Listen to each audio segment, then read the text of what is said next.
വന്ന് കയറിയാൽ ഞാൻ കരയും. അതുകൊണ്ടാണ് ഞാനിത് കാണാൻ വരാത്തത്. പുത്തൻ വണ്ടികളൊക്കെ ഇങ്ങനെ നശിക്കുന്നത് കാണുമ്പോൾ ഇതുപോലെ 35-36 വണ്ടികൾ 10 വർഷമായി മഴയും വെയിലും കൊള്ളുകയാണ്. 20 കോടിയിൽ പരം രൂപയുടെ നഷ്ടം മൊത്തത്തിൽ എനിക്കുണ്ടായിട്ടുണ്ട്. പിന്നെ സർവീസുകൾ നടത്താൻ പറ്റിയില്ല, അതുകൊണ്ടുള്ള മാനസികമായ പ്രശ്നങ്ങൾ. അങ്ങനെ ഒരു നഷ്ടക്കണക്കെടുത്താൽ ഒരു ജീവിതം തന്നെ നഷ്ടപ്പെട്ടു എന്ന് പറയാം. ഒരു രീതിയിലും ഓടിക്കാൻ സമ്മതിക്കില്ല എന്നുള്ള വാശിയിലാണ് സർക്കാരും KSRTC. വേറെ ഏതൊരു സംസ്ഥാനത്തും ബിസിനസ് ചെയ്യുന്നതിന് ഒരു തടസ്സമില്ല, ഇപ്പോൾ തമിഴ്നാടായാലും കർണാടകമായാലും. പക്ഷേ ഇവിടുത്തെ ഒരു വ്യവസ്ഥ, നമുക്ക് 1 രൂപയും മുടക്കി ഒരു ജോലി അല്ലെങ്കിൽ ഒരു തൊഴിലെടുത്ത് ജീവിക്കാൻ പറ്റാത്തൊരു സാഹചര്യം കേരളത്തിലുണ്ട്. എൻ്റെ പിതാവായിട്ട് തുടങ്ങി വെച്ച ഒരു വ്യവസായമാണ് സ്വകാര്യ ബസ് വ്യവസായം. എനിക്ക് വല്ലാത്തൊരു താല്പര്യം ഈ മേഖലയിലുള്ളതുകൊണ്ട് എൻ്റെ വിദ്യാഭ്യാസം കഴിഞ്ഞ് ഞാൻ ഓട്ടോമൊബൈൽ എഞ്ചിനീയറിംഗ് കഴിഞ്ഞിട്ട് ഈ ഫീൽഡിലേക്ക് വരികയാണ്. നിർഭാഗ്യവശാൽ 2010-11 കാലയളവിൽ ഗവൺമെൻറ് ഈ 140 കിലോമീറ്ററിന് മുകളിലുള്ള പെർമിറ്റുകൾ ഏറ്റെടുക്കുന്നതിന് വേണ്ടി അന്നത്തെ ഇരുന്ന ഗവൺമെൻറ്, എനിക്ക് മന്ത്രിയുടെ പേര് പറയുന്നതിന് ഒരു ബുദ്ധിമുട്ടുമില്ല, മാത്യു ടി തോമസാണ്, KSRTC MD ശ്രീ സെൻകുമാറുമാണ്. ഇവർ ചേർന്നിട്ട് 140 കിലോമീറ്ററിന് മുകളിൽ റൂട്ട് ലെങ്തുള്ള സ്വകാര്യ ബസ് പെർമിറ്റുകൾ KSRTCക്ക് വേണ്ടി ഏറ്റെടുക്കുന്നതിന് തീരുമാനിക്കുകയും അതിൻ്റെ അടിസ്ഥാനത്തിൽ ഒരു നോട്ടിഫിക്കേഷനും സ്കീമും കൊണ്ടുവരികയും ചെയ്തു. UDFൻ്റെ ശ്രീ ഉമ്മൻചാണ്ടി സാറിൻ്റെ നേതൃത്വത്തിലുള്ള ഗവൺമെൻറ് അധികാരത്തിൽ വന്നു കഴിഞ്ഞപ്പോഴാണ് ഈ നോട്ടിഫിക്കേഷൻ പുറത്തു വരുന്നത്. നേരത്തെ തന്നെ എല്ലാം പ്രിപ്പയർ ചെയ്ത് വെച്ചിരുന്നു, പക്ഷേ അതിനുശേഷം ഇത് പുറത്തു വന്നു. അങ്ങനെ ഞങ്ങൾ ആ നോട്ടിഫിക്കേഷനെതിരെ കേസിന് പോയി ഹൈക്കോടതി സിംഗിൾ ബെഞ്ചിൽ നിന്ന് ഞങ്ങൾക്കെതിരായിട്ടുള്ള വിധിയാണ് ഉണ്ടായത്. ഞങ്ങൾ ഡിവിഷൻ ബെഞ്ചിൽ പോയി കേസ് കഴിഞ്ഞ് 1.5 വർഷം കഴിഞ്ഞിട്ടാണ് ജഡ്ജ്മെൻറ്റ് വരുന്നത്. അത് ഞങ്ങൾക്ക് പകുതി അനുകൂലവും പകുതി എതിരായിട്ടുള്ള ജഡ്ജ്മെൻറ്റാണ് കിട്ടിയത്. ഞങ്ങൾ സുപ്രീം കോടതി പോയി. സുപ്രീം കോടതി പറഞ്ഞു കേസിലുള്ള അനോമലി പരിഹരിക്കുന്നതിന് ഹൈക്കോടതിയിലേക്ക് പോകണം. കേസ് റിമാൻഡ് ചെയ്ത് ഹൈക്കോടതിക്ക് വിട്ടു. ഹൈക്കോടതിയിൽ ഈ കേസ് വന്നു കഴിഞ്ഞ് ഞങ്ങൾ 13 വർഷം കൊണ്ട് കേസ് നടത്തുകയാണ്. ഒരു കാര്യം ആലോചിക്കേണ്ടത്, ഞാൻ കോടിക്കണക്കിന് രൂപ എൻ്റെ പിതാവും എൻ്റെ കുടുംബമായിട്ട് ബന്ധപ്പെട്ട് ഏതാണ്ട് കോടിക്കണക്കിന് രൂപ ഇതിൽ ഇൻവെസ്റ്റ് ചെയ്തിട്ട് ഒരു സുപ്രഭാതത്തിൽ KSRTC പറയുകയാണ്, നിങ്ങൾ മാറിക്കോളൂ, ഞങ്ങൾ ഓപ്പറേറ്റ് ചെയ്തോളാം എന്ന് പറഞ്ഞിട്ട് വർഷങ്ങളായിട്ട് 10, 40, 20, 25 വർഷങ്ങൾ ഓടിയ പെർമിറ്റുകൾ ഒരു സുപ്രഭാതത്തിൽ KSRTC അങ്ങ് ഏറ്റെടുക്കാം. കേരളത്തിലെ മൊത്തം ഈ 140 മുകളിൽ വരുന്ന 250 പെർമിറ്റുകൾ KSRTC ഏറ്റെടുത്തു. നിങ്ങൾ KSRTCയുടെ ഒരു ഗ്രാഫ് 2014 ശേഷം നോക്കുക. ഒരു കാരണവശാലും KSRTCക്ക് ഒരു ഗതി ഉണ്ടായിട്ടില്ല. എന്താ കാരണം? ഈ 250 പെർമിറ്റുകൾ ഏറ്റെടുത്തതും KSRTC വളരെ നഷ്ടത്തിലാണ് ഓപ്പറേറ്റ് ചെയ്യുന്നത്.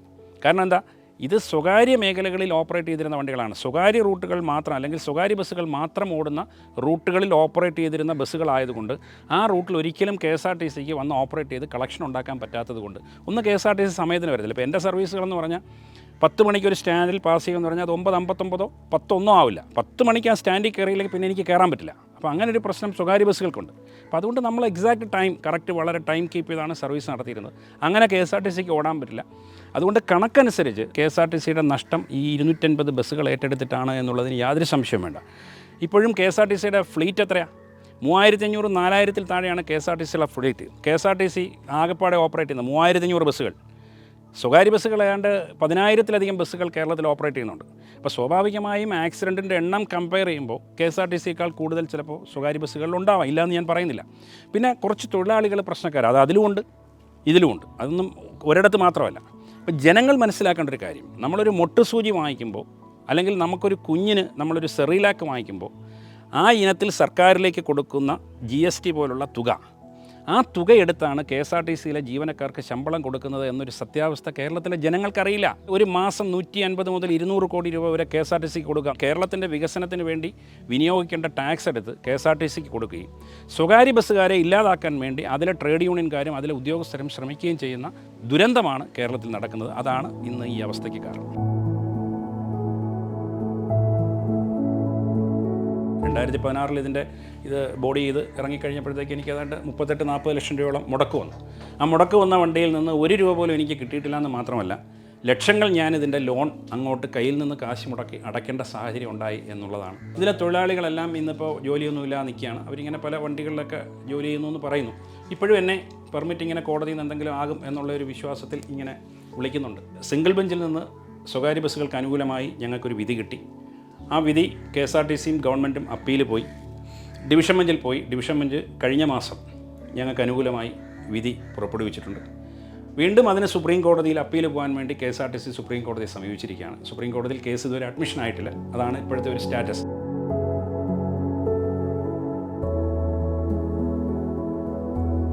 പ്രൈവറ്റ് ബസ്സുകളോട് ഏറ്റവും കൂടുതൽ സ്നേഹമുണ്ടായിരുന്ന കേരളത്തിലെ ഒരു രാഷ്ട്രീയ നേതാവ് ബഹുമാനായ ഉമ്മൻചാണ്ടി സാറാണ്. അപ്പോൾ അദ്ദേഹമാണ് ഈ 140 വിഷയത്തിൽ ഞങ്ങൾക്ക് വേണ്ടി ഒരു ജിയോ ഇറക്കി തന്നത്. ജിയോ ഇറക്കി തന്നിട്ട് നിങ്ങൾ ഓപ്പറേറ്റ് ചെയ്യാൻ പറഞ്ഞു. ആ ജിയോയുടെ അടിസ്ഥാനത്തിൽ കുറച്ച് കാലം ഞങ്ങൾക്ക് ഓപ്പറേറ്റ് ചെയ്യാൻ പറ്റി. പക്ഷേ ആ ജിയോ ഓവർകം ചെയ്യുന്നതിന് വേണ്ടി സർക്കാർ ഒരു നോട്ടിഫിക്കേഷൻ വീണ്ടും കൊണ്ടുവന്നു. ആ നോട്ടിഫിക്കേഷനാണ് ഇപ്പോൾ കേസ് നടത്തി ഇപ്പോൾ ഞങ്ങൾക്ക് അനുകൂലമായി വിധി കിട്ടിയിരിക്കുന്നത്. അപ്പോൾ ഈ ഉമ്മൻചാണ്ടി സാറിനെ സംബന്ധിച്ച് ഈ കേരളത്തിലെ ബസ്സുകാർക്ക് ഓർക്കാതിരിക്കാൻ പറ്റില്ല. അതിനകത്ത് രാഷ്ട്രീയമൊന്നുമില്ല. അന്നും ശ്രീ തിരുവഞ്ചൂർ രാധാകൃഷ്ണൻ ഞങ്ങൾക്കെതിരായിരുന്നു.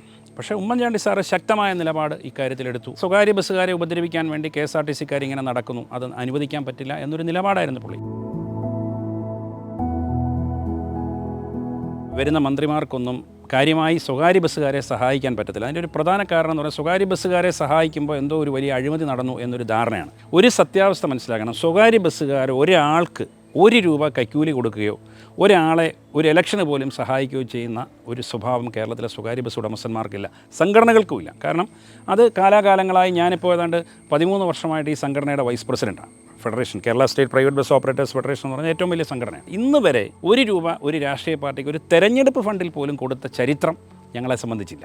അപ്പോൾ അതുകൊണ്ട് ഇത് അഴിമതി നടക്കുന്നു, അല്ലെങ്കിൽ ഒരു ബസ് ഫെയർ കൂട്ടുന്നു. ബസ് ഫെയർ കൂട്ടുന്നത് KSRTCയുടെ നിലനിൽപ്പിനാണ്, സ്വകാര്യ ബസ്സുകളുടെ നിലനിൽപ്പിനാണ്. പക്ഷേ അന്നേരം എന്താ പറയുന്നത്? അന്നേരം പത്രക്കാരും നിങ്ങൾ ചാനലുകാരെല്ലാം പറയുന്നത് അഴിമതിയാണ് എന്നാണ് പറയുന്നത്. അപ്പം ഒരു മന്ത്രിക്ക് സ്വകാര്യ ബസ്സുകൾക്ക് അനുകൂലമായി ഒരു നിലപാടെടുക്കാൻ കേരളത്തിൽ സാധിക്കില്ല. അത് അങ്ങനെ ചെയ്താൽ അതിന് ട്രേഡ് യൂണിയൻകാർ ഉടൻ പറയും ഈ മന്ത്രി പ്രൈവറ്റ് ബസ്സുകാരുടെ മന്ത്രിയാണ്. ഞാൻ ഒരു കാര്യം കൂടെ ഒന്ന് ചോദിക്കുകയാണ്. ഈ ബസ് വ്യവസായം എന്ന് പറയുന്നത് KSRTC ആവട്ടെ, സ്വകാര്യ ബസ്സാവട്ടെ, മോട്ടോർ വാഹന വകുപ്പാവട്ടെ, ഇത് മൂന്നും ജനങ്ങൾക്ക് വേണ്ടിയാണ്. പക്ഷേ ഇന്ന് എന്താ സംഭവിക്കുന്നത് വെച്ചാൽ ഇന്ന് വരുന്ന മന്ത്രിമാർ KSRTCയുടെ മാത്രം മന്ത്രിമാരായി മാറും. സ്വകാര്യ ബസ്സുകളെ ഇല്ലാതാക്കുന്നതിന് വേണ്ടി അവരും ഒരു പരിധിവരെ അതിന് കൂടെ നിൽക്കും. ശ്രീ ഗണേഷ് കുമാർ സത്യപ്രതിജ്ഞ ചെയ്തപ്പോൾ അദ്ദേഹം പറഞ്ഞു കേരളത്തിൽ സ്വകാര്യ ബസ്സും വേണം, KSRTCയും വേണം എന്നൊരു നിലപാടായിരുന്നു. പക്ഷേ എങ്കിലും ഒരു പരിധിവരെ KSRTCയുടെ മാത്രം മന്ത്രിമാരായി അവർ പിന്നീട് മാറുന്ന കാഴ്ചകളാണ് കേരളത്തിൽ നമ്മൾ പൊതുവായി കണ്ടിട്ടുള്ളത്. ഞാൻ എൻ്റെ 15-16 വയസ്സിൽ ബസ് സർവീസിലേക്ക് ഇറങ്ങിയതാണ്. ഇത്രയും കാലത്ത് എൻ്റെ സർവീസിനിടയിൽ എനിക്കൊരു ശരിയായ ഒരു രീതിയിൽ ഒരു ജീവിതമാർഗം ഉണ്ടാക്കാൻ പറ്റിയിട്ടില്ല. കാരണക്കാർ ഞാൻ പറഞ്ഞതുപോലെ തന്നെയാണ്, ഇവിടുത്തെ രാഷ്ട്രീയ സംവിധാനം തന്നെയാണ്. അതിനൊരു മാറ്റം വന്നാൽ മാത്രമേ കേരളം വ്യവസായ സൗഹൃദ അന്തരീക്ഷമാകുകയുള്ളൂ. ട്രേഡ് യൂണിയൻ സംവിധാനങ്ങൾ, ട്രേഡ് യൂണിയൻ നേതാക്കന്മാരും തിരിച്ചറിവുണ്ടായി ഈ രാജ്യത്തിന് വേണ്ടി എന്തെങ്കിലും ചെയ്യണം എന്ന് വിചാരിച്ചാൽ മാത്രമേ ഈ രാജ്യം നന്നാവുള്ളൂ. അല്ലാതെ ഇങ്ങനെ നിലപാടുകൾ സ്വീകരിച്ച് മുമ്പോട്ട് പോയാൽ കേരളം 29ാമതായി തീരും എന്നുള്ളതിന് ഒരു സംശയവും. ഞാൻ ദൈവത്തെ സാക്ഷി നിർത്തി പറയുന്നു, ഇതിൻ്റെ അവസാനം എന്ന് പറയുന്നത് ഞങ്ങൾക്ക് അനുകൂലമായ വിധി വരും. പൂർവാധികം ശക്തമായി ഈ സർവീസുകൾ തിരിച്ചു കൊണ്ടുവന്ന് എൻ്റെ തൊഴിലാളികൾക്ക് തൊഴിൽ കൊടുക്കുന്നതിനും ഈ ബസ്സുകളിൽ കാലാകാലങ്ങളിൽ യാത്ര ചെയ്തിരുന്ന യാത്രക്കാർക്ക് സൗകര്യം ഒരുക്കി കൊടുക്കുന്നതിനും ഞാൻ പ്രതിജ്ഞാബദ്ധമായിരിക്കും. ഞാൻ അത് തന്നെ ചെയ്യും എന്ന് ഒരിക്കൽ കൂടി ഉറപ്പിച്ച് പറയും.